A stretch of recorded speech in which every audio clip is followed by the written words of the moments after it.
Here's something that always makes me pause and reflect. I've had the privilege of walking alongside some truly incredible people, and today, I want to talk about a few of them. People who stood by me during some of the most challenging moments of my journey, like my attorney Babcock, his wife Nancy, who now serves as a trustee, and my dear friend Chip. Our connection goes all the way back to a pivotal moment in my life, 1998. That was the year I found myself at the center of a public storm, a trial. Maybe you remember it as the case of Oprah said something bad about a hamburger. Yes, that's how it became known. And I need you to pay attention to this part, because this story isn't just about the trial itself. It's about how moments of pressure can shape us, test us, and most importantly, push us towards something greater. I wasn't just defending my name, I was defending my principles, my values, my voice. And you know what I learned? That when you believe in who you are and what you stand for, it doesn't matter how big the battle is. Because what defines your outcome isn't what others say about you, it's what you choose to believe about yourself. That experience taught me that empowerment isn't just a pretty concept. It's the ability to stand up, hold your ground, and act with courage, even when the odds seem stacked against you. Now, I want you to reflect for a moment. Have you been defending your voice? Have you allowed yourself to be seen and heard the way you deserve? Because here's what I believe. Our greatest transformations happen when we stop asking for permission and start claiming what's ours. And I'm not just talking about titles or material things. I'm talking about power. The power to create, to decide, to build something that truly matters to you. So if you're at a point in your life where you feel like you need to make a change, to let go of doubts and fears, I want you to make that decision right now. Because just like I did in that courtroom in 1998, you too can stand up and fight for your truth. You can turn the game around. And you know how it starts? With a clear plan, focused determination, and the courage to take action. Life is made up of defining moments, and your moment could be right now. What are you going to do with it? Because success doesn't happen by chance. It's built with intention, dedication, and an unwavering commitment to what you believe in. And if you're ready to take that step, I want to challenge you to act today. Set your goals, write them down, and take the first step toward the future you deserve. Because the key to your success is already in your hands. The question is, are you ready to unlock that door? I believe you are. Now it's your turn. Imagine sitting on the witness stand, day after day, being relentlessly questioned about something as specific as hamburgers. Well, that's exactly what happened to me. I was in Texas, in a courtroom, facing a trial that lasted 6 whole weeks. From 9 in the morning until 5 in the afternoon, every single day, the focus was the same. What I said about hamburgers. Yes, hamburgers. I could hardly believe I was there, caught in the middle of a legal storm, trying to defend myself over something that seemed so trivial but had been blown to completely unexpected proportions. And to be honest, I was falling apart. I was confused. My mind was spinning in circles. I started questioning everything. My intentions, my purpose, my role in that situation. I lost focus. I let the pressure consume me. It was one of those moments when you feel like you're standing alone in a battle that seems impossible to win. Because while I was trying to stay calm, on the other side were cattle ranchers determined to take me down. They were furious, ready to fight to the end, and I could feel it in every word from the prosecutor. He pointed his finger at me and said, "You conspired to destroy the entire beef industry, didn't you? You planned this with your team to take down an entire market, didn't you?" And everything inside me was screaming, "No, I didn't do that." But the accusations kept coming. He called me a liar. He said I knew exactly what I was doing and acted with the deliberate intention of harming his clients' businesses. And me? I was sitting there, listening to all of it, trying to hold back tears and keep my composure. Because honestly, it's devastating to be called a liar when you know, with every fiber of your being, that you're telling the truth. It's like the ground opens up beneath your feet.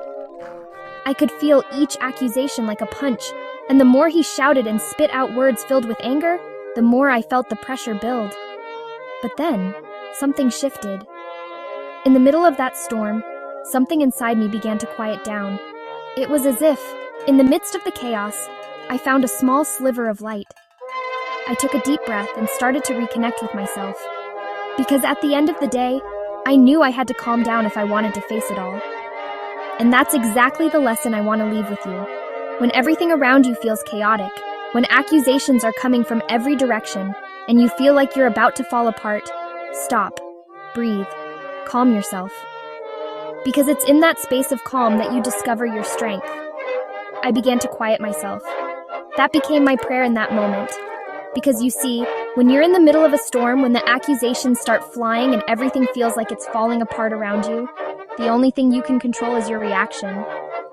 So, while the prosecutor kept attacking me, calling me a liar, accusing me of conspiring to destroy the entire beef industry, I did something that completely changed the game.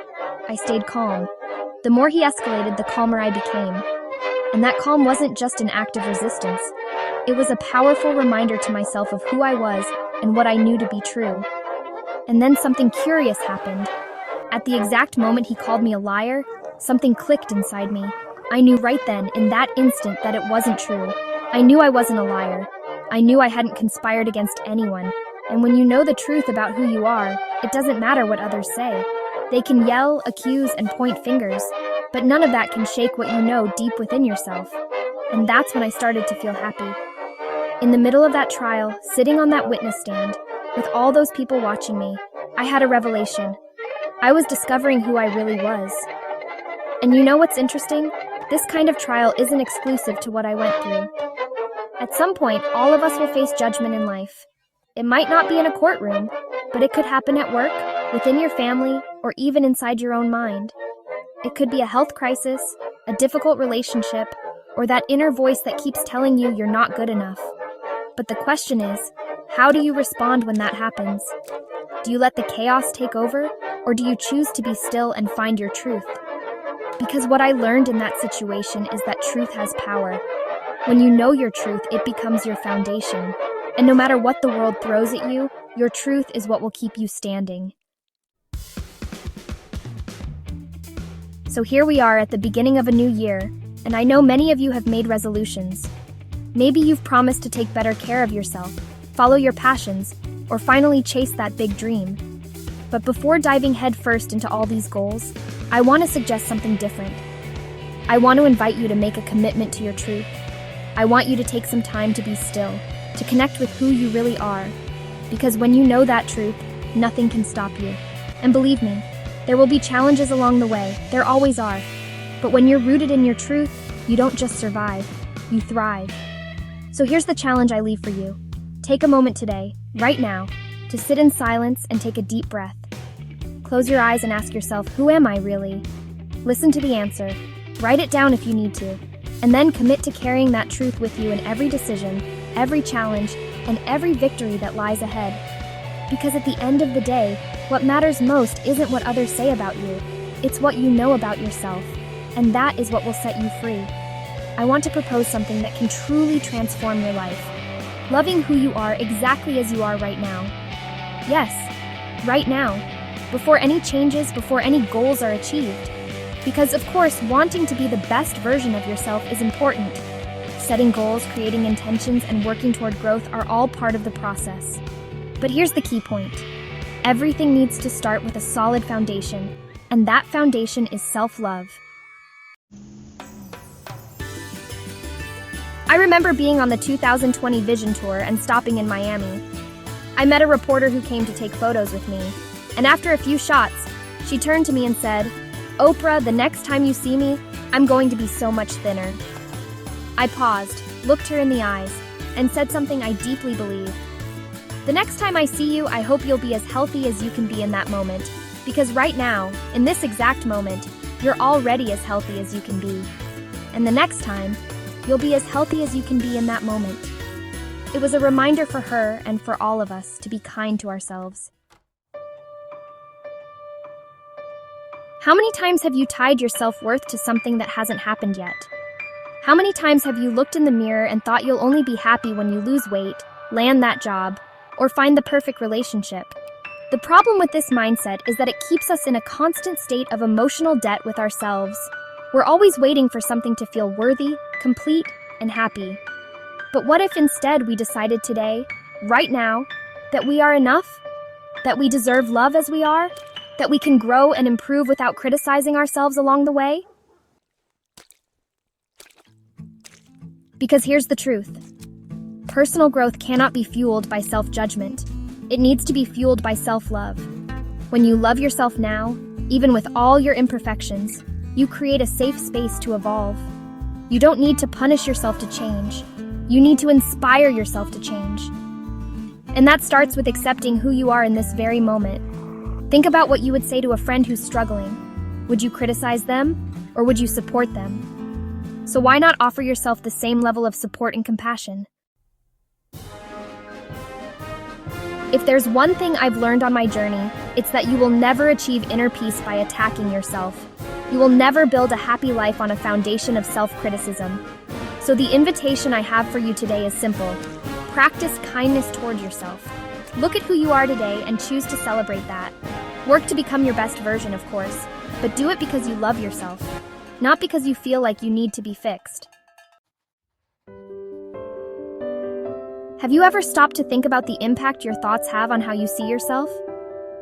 When that reporter asked me how she could be kinder to herself, I knew the answer started with a simple but powerful truth. You need to love who you are right now. Not tomorrow, not when you reach your goals, but now. Love yourself completely, including your flaws, your mistakes, and all the parts of you that you might be trying to hide. Because living in a mindset of scarcity, focusing on what's missing, what's wrong, or what you wish you could change, only creates more resistance. I've learned, and I promise you, that this just doesn't work. What does work is changing the dialogue inside your own mind. So, here's the challenge for this week. Put on your happiness sweater. What does that mean for you? Maybe it's wearing that outfit that makes you feel confident. Maybe it's looking in the mirror and saying, I am enough. I am worthy. I am capable. Maybe it's setting aside time to do something that makes you feel good. Something that nourishes your soul and reminds you of who you truly are. And if along the way, you feel those old negative thoughts creeping back in, stop. Take a deep breath. And remember that you're in control. You get to choose which voice to listen to. Choose the voice that empowers you, that lifts you up, that reminds you of how far you've already come. Because real transformation starts in your mind, and trust me, when you learn to love who you are right now, the universe responds with even more reasons for you to keep loving yourself. Tomorrow is never promised. This is the reminder that we often ignore in the rush of daily life. But take a moment to think. What if today was all you had? How would you feel about the person you are right now? This is the invitation to accept and celebrate who we are in this very moment. Without waiting for perfect circumstances, without waiting to lose weight, make more money, or get that promotion. It's about stopping right now and saying thank you. Thank you for who I am and where I am at this moment. Let that be the intention we carry into this week. I remember when I was a child and imagined my future. I thought I would be a social worker, a teacher, or someone who would somehow help people find meaning in their lives. Never at any point did I imagine that God could have such a big dream for me, like putting me on television. I never thought my voice could reach so many people. But what I've learned along the way is that everyone has a calling. Each of us has a purpose that needs to be honored. And the most important work you have in this life is to discover what that calling is as quickly as possible and start honoring it with everything you've got. In the years I spent on the show, I met hundreds of people who reached a level of success that seemed impossible for them at the start. And do you know what they all had in common? They answered the call. And I'm not talking about fame or recognition. The call doesn't have to be something grand in the eyes of the world. Sometimes the call is hidden in what seems small. Sometimes it's right there in your neighborhood, waiting to be recognized. Often it starts as a whisper, a light idea that you almost ignore. But when you pay attention to that whisper and follow what it's trying to tell you, you begin to walk in the direction of who you were meant to be. In my own life, I look back and see that I could never have imagined everything that would come later. I was born in Mississippi in a small town where opportunities seemed limited. My grandmother had a very specific vision for me, and that vision did not involve the reach I have today. But there was something inside me, a feeling, a certainty, that I was called to something greater. I didn't know what it was, but I knew I couldn't ignore it. And that's what I want to leave with you today. If there's something inside you, something that keeps calling you, even if it's small, even if it seems insignificant, don't ignore it. Because the truth is, your calling will never be bigger or smaller than someone else's. It will be exactly what it needs to be for you. Your only responsibility is to listen to it, follow it, and honor it. So as you step into this new week, accept the invitation to love yourself exactly as you are right now, while also keeping your ears and heart open to recognize that whisper that may be trying to guide you to the next step in your journey. The problem is that we're living in an era where hysteria has become a common response. People are reacting to chaos with more chaos, to fear with more fear, and before they even realize it, they're trapped in a cycle of tension and despair. But here's the thing. Hysteria will never be able to resolve hysteria. It's like trying to put out a fire by pouring gasoline on it. What I've learned, and what I want to share with you, is that true power lies in not being swept away by this chaotic energy. Instead of fighting against it or resisting it, you need to transcend it. You need to see beyond the present moment and connect with something greater, something deeper. That is the key to staying grounded and finding direction even in the midst of turbulence. When you choose not to react at the same level as the energy attacking you, you discover a space of clarity.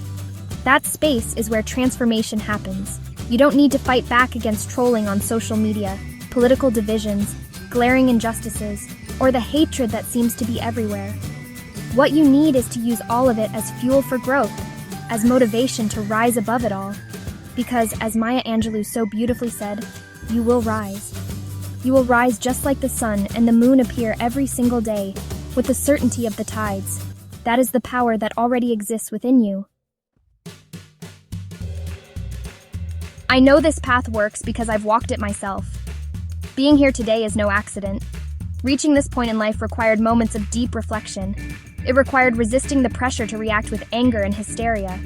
And along the way, I learned that true strength doesn't come from shouting louder, but from standing firmer, staying centered, and becoming more aware. That's how I found my purpose, and it's how you can find yours too. Because each one of us has a calling, something that moves us forward. And that's exactly what Stedman always talks about. He lays out this practical approach in his book, You Can Make It Happen, 9 Steps to Success. And even though our philosophies may sometimes seem different, in the end, what he teaches and what I believe meet at the same point. You already have everything within you to grow, to strengthen yourself, and to build the life you deserve. You just need to decide to stop reacting to chaos and start acting with intention. This is the moment.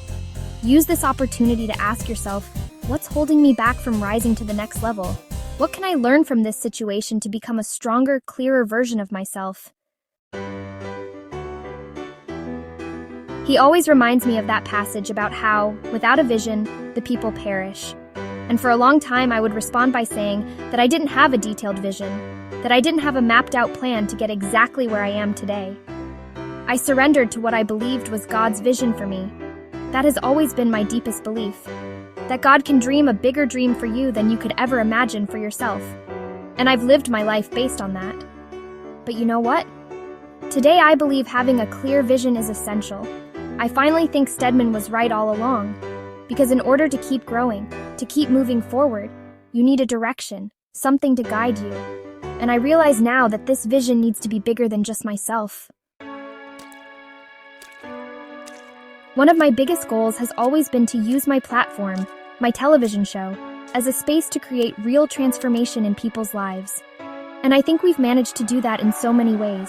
But it's not enough. I want more. I want to create an even bigger global impact. I want to step out of the studio and take this message to the world, especially to help women and children, because honestly, without education, no one thrives. Without education, there is no progress, no future. Women trapped in poverty can't break free without knowledge. They don't learn how to take care of themselves. They don't have the tools to rise up and create new opportunities. And that's what I want to do. Use my life and this platform to continue promoting education, change, and empowerment. I think a lot of people look at me today and assume I've always been this way, empowered, confident, ready to take on the world, as if I came out of the womb prepared to interview members of the Klan or tackle tough topics on television. But the truth is, I know exactly what it feels like to be overlooked. I know what it's like to be marginalized. I know what it's like to be told, whether subtly or outright, that my voice didn't matter, that I was invisible, that what I needed or wanted was irrelevant. I clearly remember when I started in the news in Baltimore. I asked to be paid the same as my co-host. We did exactly the same job. We put in the same level of effort and dedication.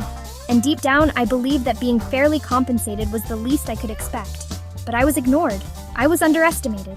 And what I learned in that situation, and in many others that followed, is that you have to be willing to stand up and take a stand, even when the circumstances say otherwise. Because if you don't do it, no one else will do it for you. So, here's what I want to leave with you today. You need to have a vision for your life. Even if it's just a faint light in the distance, a whisper in the back of your soul, you need to follow it. Because without vision, you get lost. And more than that, you need to believe that the dream God has for you is bigger than what you can imagine right now. And that's why you need to keep walking. You need to keep moving forward. Because just like me, you might just be starting to discover who you truly are and what you're here to do. Have you ever stopped to think about what truly defines your worth? Now imagine this. You're in the same position, doing the same tasks, working side by side with someone who earns more than you. And on top of that, this person calls you dear or babe at work, as if it's an acceptable nickname. That's exactly what happened to me. I was sitting in that studio, giving it my all, and yet, I went to my news director to ask for what I knew was fair, equal pay. And you know what I heard? You're a single woman, no kids, no mortgage, so you don't need to earn the same as him. Those words stayed with me. It was as if, at that moment, all my ability, effort, and talent were dismissed because of my marital status. But you know what happened next? I didn't let that response stop me. I kept going, pushed forward, and when I moved to the AM Chicago show, the team worked tirelessly, and the effort paid off. After a while, the show grew so much that it became the Oprah Winfrey show. Recognition came, and along with it, a salary increase for me. But there was a problem. My producers, who were women and had been with me from the beginning, were still getting unequal pay. So, I did something many people are afraid to do. I went to my boss and asked for them to get raises too. And you know what he said? But they're just girls. Why do they need more money? That phrase echoed as a reminder of how much work still needed to be done. That response gave me more strength to act. I knew I couldn't simply accept that injustice. And that's when I decided to use my voice. Because you see, it takes time to develop a firm and confident voice. But once you find it, you need to use it for the things that truly matter. So I looked at him and said, either they get a raise, or I sit out and don't work. It was a defining moment. I was putting my career and reputation at risk, but I couldn't back down. And that moment wasn't just about money. It was about respect. It was about valuing the work and effort of the women who were there with me, helping to build something great. And that's the message I want to leave with you. There comes a time when you need to take a stand, whether in your career, relationships, or personal life. You need to know your worth and not be afraid to demand that it be recognized, because no one will do that for you. And sometimes, you need to be the one willing to take the first step to pave the way for others. I learned that in that moment. I learned that even in the face of resistance, even when hearing excuses to justify inequalities, you must stay firm. Because in the end, what truly matters is not just what you achieve for yourself, but how you use those achievements to create opportunities and change for others as well. I want to share something very important with you now. Imagine yourself in a crucial moment, about to achieve what you've always dreamed of. You've worked for years, dedicated yourself, sacrificed nights and weekends, and finally, you're there, on the brink of something big. But then, you realize that you need to take a stand. You need to speak out against something wrong, something unjust. And in that instant, fear strikes. Doubt tries to settle in. Is it worth risking everything? Are you really ready to face this? That's exactly how I felt. I was about to land my own national show, something I had deeply desired. And even with all this opportunity in front of me, there was a huge obstacle. I could have let fear silence me. I could have stayed paralyzed, worried about what I might lose. But here's the lesson. You are never alone. I was never alone. And you are never alone either. In that moment, I remembered the powerful words of my mentor, Maya Angelou. Words that echoed within me like a call. She said, "I come as one, but I stand as 10,000. Let that sink in for a second. I come as one, but I stand as 10,000. It means that when you speak the truth, when you take a stand, you are not alone. You carry with you all the voices, all the struggles, all the victories of those who came before you.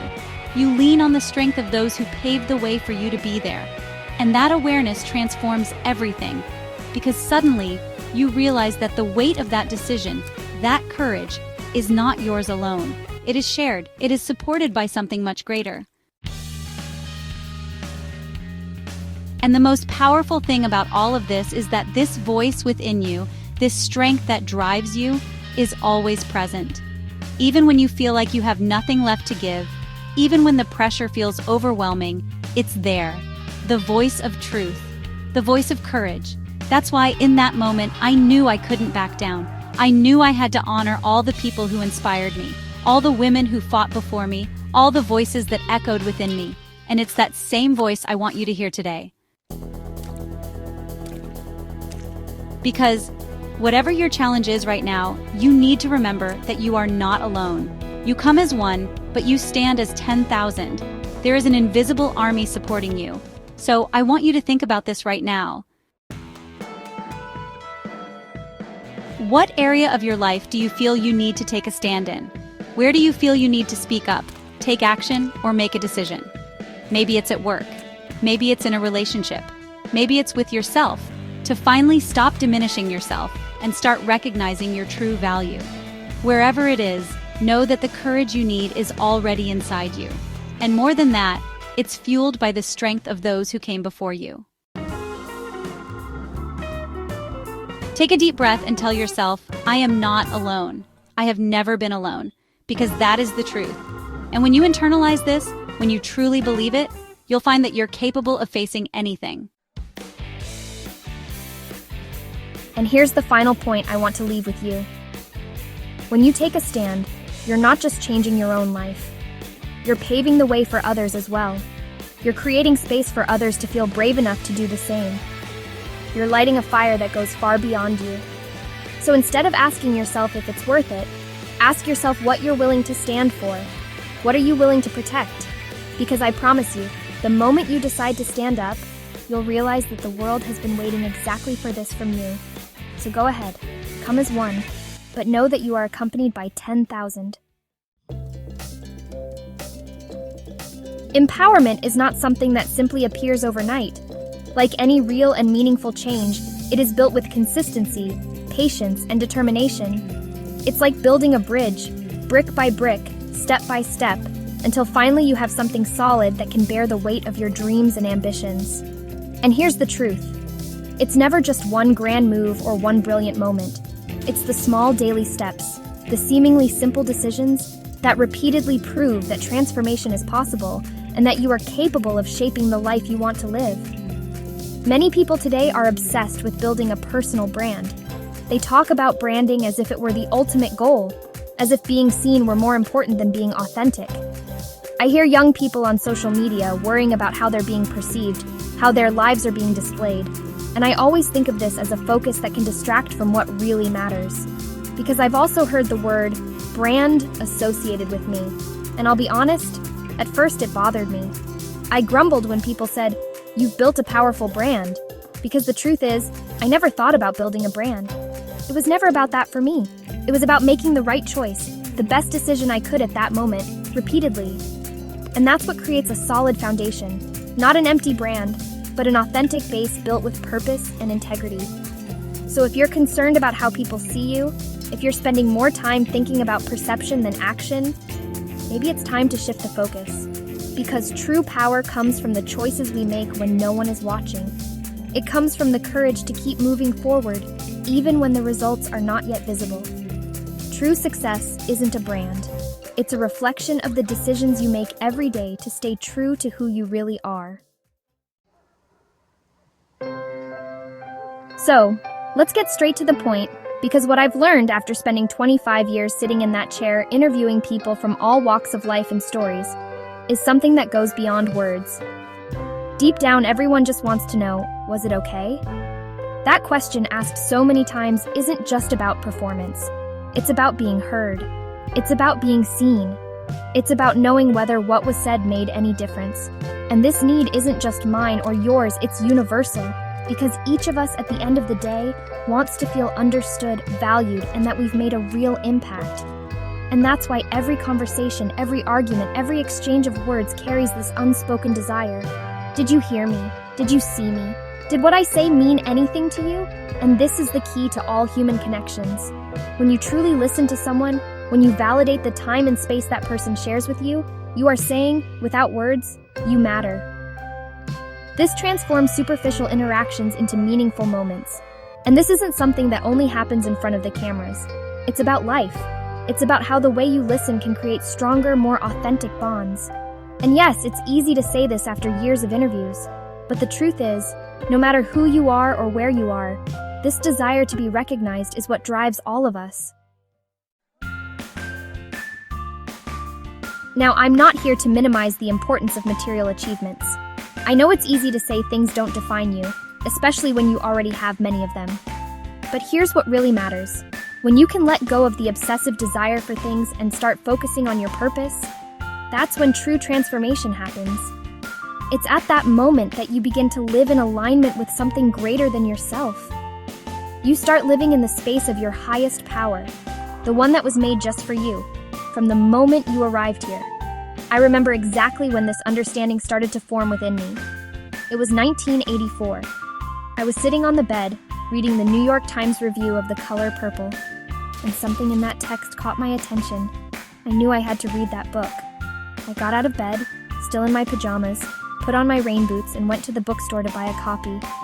I read the entire book that same afternoon, and it changed everything. Because sometimes it only takes one story to open our eyes to what really matters. And the lesson here is this: pay attention to the signs, notice what resonates with you, because that's where the power of your true journey lies. I was so obsessed with The Color Purple that, after finishing the book, I ran back to the bookstore and bought every copy I could find. I grabbed those books and took them to the office as if I had discovered a hidden treasure.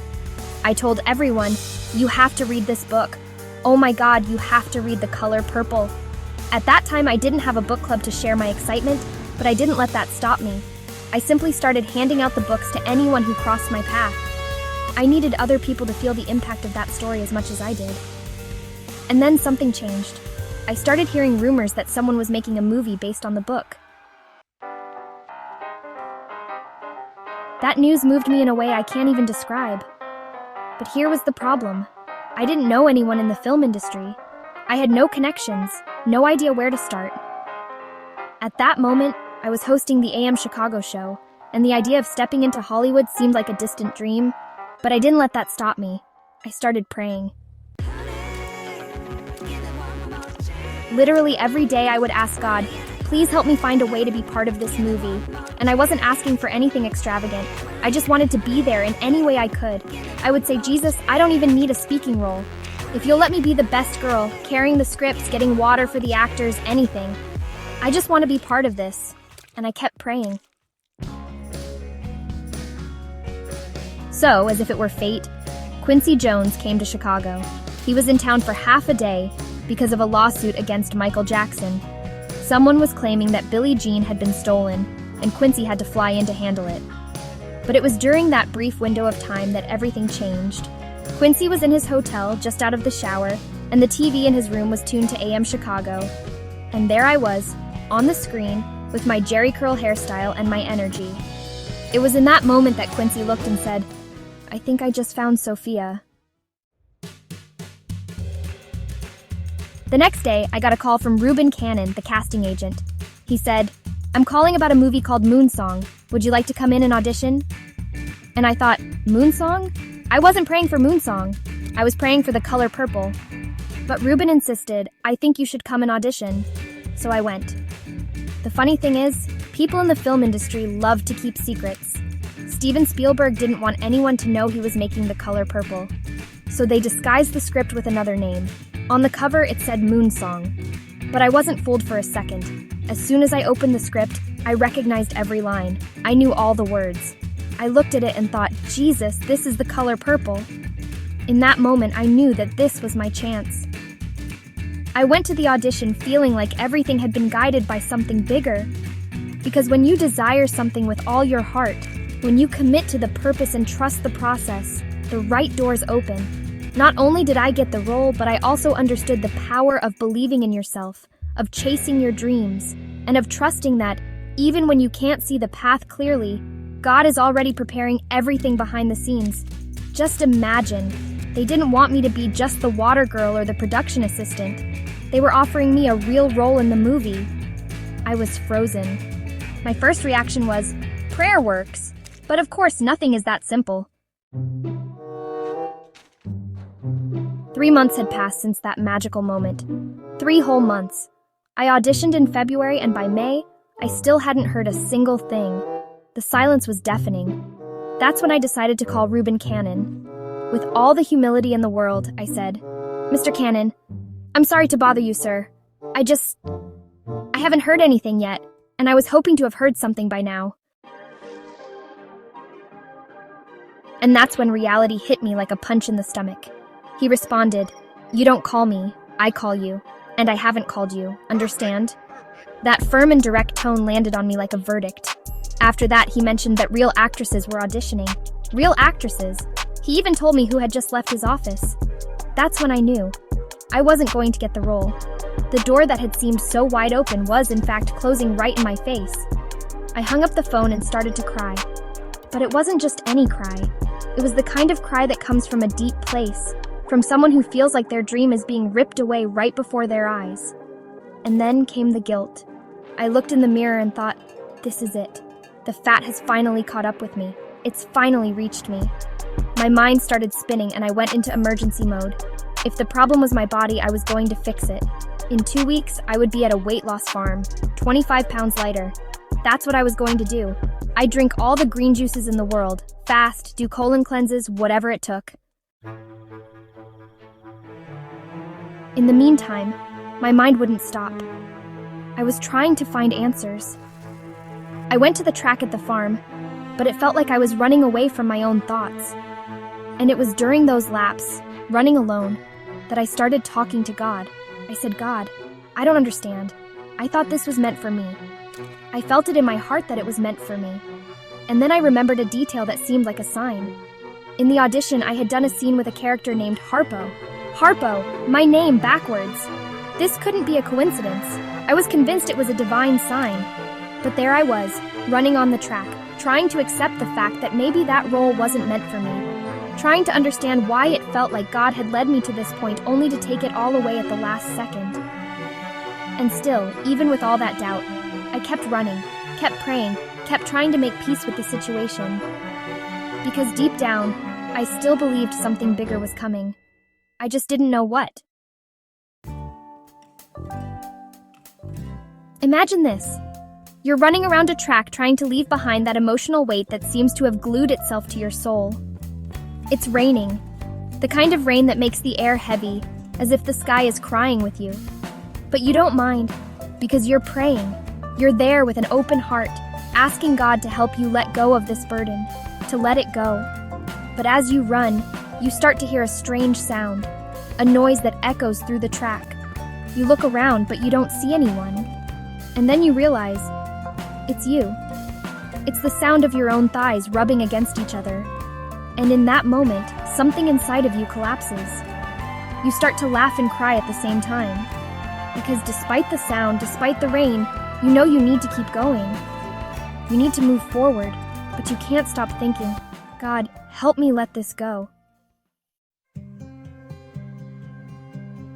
Have you ever had a moment like that?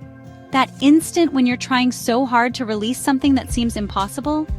You say the prayer, but then you realize that deep down, you're still holding on to it tightly. That's exactly what happened to me. I was there, running, crying, and repeating, I want to let this go, but God, how will I manage?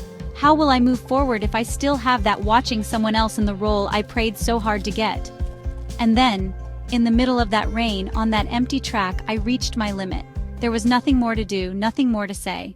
All I could do was sing. I sang. I sang as if my life depended on it, and maybe it really did. I surrender completely. I surrender completely to you, my blessed Savior. I surrender completely. The words came from deep within my soul. I cried, I sang, and I cried some more. Because in that moment, I understood that surrender isn't just about saying the words. It's about feeling. It's about letting go of control and accepting whatever is to come.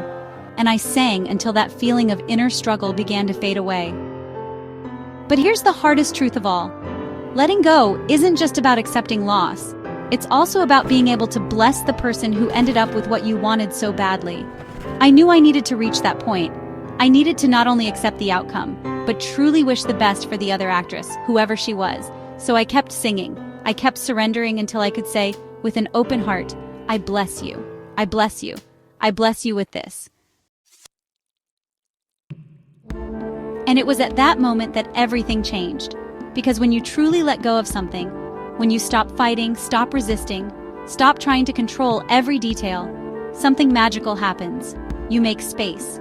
You make space for the unexpected, for the miracle, for what has been waiting to enter your life, but can only come when you finally release what is no longer yours.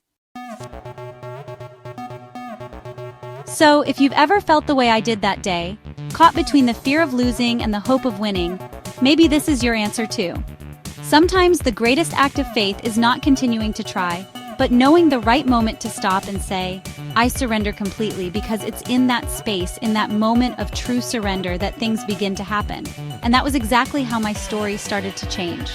You know that moment when you finally let go of something? When you stop fighting against what's beyond your control and just surrender? That's exactly what happened to me.